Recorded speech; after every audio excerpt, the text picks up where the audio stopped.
Jadi seperti apa sih surface learning gitu? Banyak yang menyederhanakan kata surface learning itu menjadi bahwa surface learning itu pelajarannya masih dangkal gitu.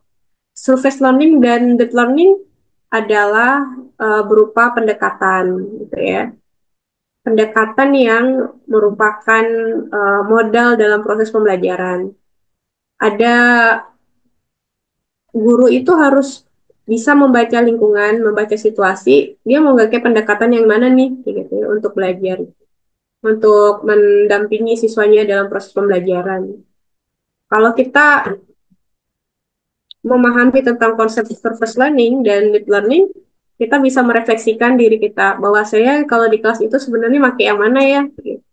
Kalau pendekatan surface learning seringkali disederhanakan menjadi apa? Bahwa pembelajaran ini hanya di permukaan saja. Ya, pembelajaran ini tidak mendalam. Pembelajaran ini hanya mengungkap poin penting tanpa memberikan penjelasan yang lebih mendalam, tanpa menjelaskan tentang hubungannya, kemudian menganalisis dan sebagainya. Tidak. Jadi uh, dia surface learning ini adalah pendekatan pembelajaran yang mengantarkan siswa untuk mengenal, gitu ya, memahami dan mengetahui gitu, apa aspek dan elemen-elemen pembelajaran. Jadi kalau uh, seseorang itu sedang ada motivasi untuk lulus ujian, maka dia akan yang dilakukan oleh guru untuk dia bisa mengajarkan yang di permukaan saja, ya adalah memberikan informasi awal. Jadi kayak, oh kisi-kisinya seperti apa. Nah itu, tapi tanpa memberikan penjelasan lebih mendalam seperti itu ya. Nah, kalau karakteristik surface learning sendiri, ini meliputi memorisasi. Seringkali kita ngelihat ada kata menghafal ya dalam kata surface learning ini.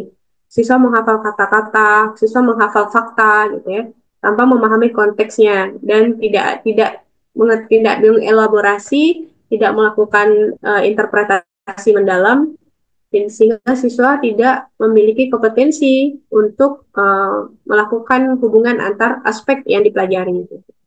Kemudian surface learning juga memiliki karakteristik bahwa pembelajaran ini ada pemahaman yang dangkal, tidak mendalam, tidak mengaitkan informasi satu aspek yang didapat, tidak membawa siswa bisa mengaitkan informasi itu sehingga tidak terbentuk pemahaman yang lebih holistik gitu ya.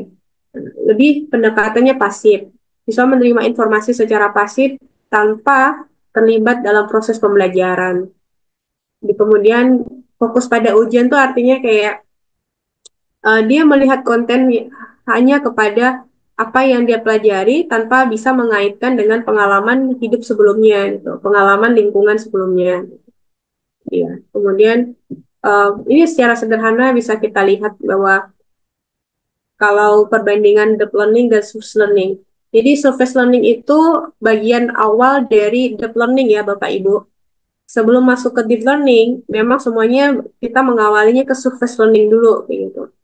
Nah, bila mana masuk kepada deep learning? Jika guru mengawali suatu kegiatan belajar itu dengan mengajak siswa untuk mengaitkan informasi yang dia dapat dengan pengalaman hidupnya, kemudian pengalaman yang dia dapat di lingkungan belajar, atau pengalaman yang sebelumnya dia temukan dalam konteks yang sama, seperti itu. Itu.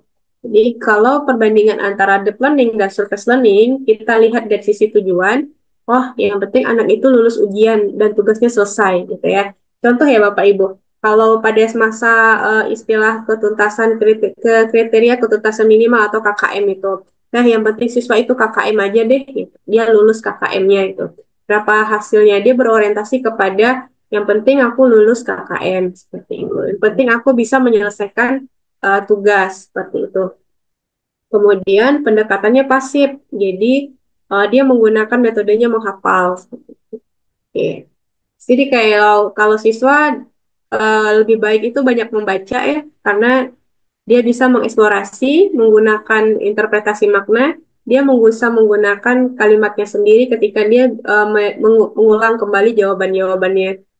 Tapi kalau orang yang menghafal, persis banget apa kata-kata yang dia hafal harus sesuai dengan apa yang dia utarakan. Tapi ketika dia lupa dengan satu kata, maka udah tuh ngeblank semuanya. Seperti itu. Itu kekurangannya untuk menghafal. Itu artinya dia masih di awal, tidak memaknai konten gitu ya, tidak memahami konten sehingga tidak bisa mengelaborasi.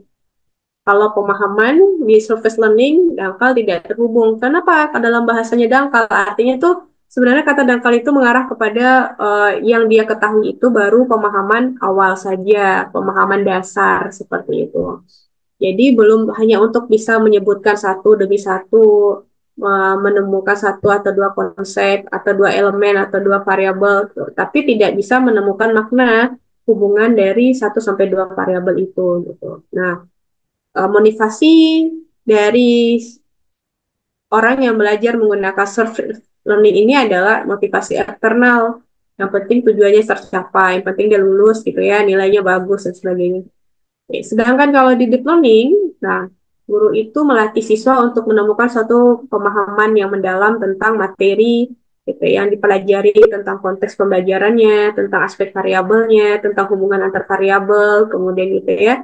Kemudian satu, dua, tiga konsep seperti itu. Bisa dia menjelaskan secara eksploratif, bisa memberikan interpretasi makna mendalam, bisa melakukan deep analysis atau analisis mendalam, kemudian melakukan komparasi, kemudian melakukan analyze, kemudian melakukan uh, pernyataan hubungan sebab akibat seperti itu. Artinya dalam proses deep learning ini terjadi proses integrasi.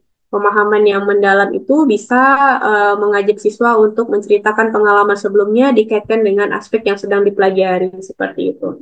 Karena motivasi yang ada di dalam deep learning adalah motivasi intrinsik, motivasi siswa yang memiliki rasa ingin tahu yang tinggi seperti itu. Jadi sumber belajar yang dia gunakan pun tidak sedikit seperti itu ya.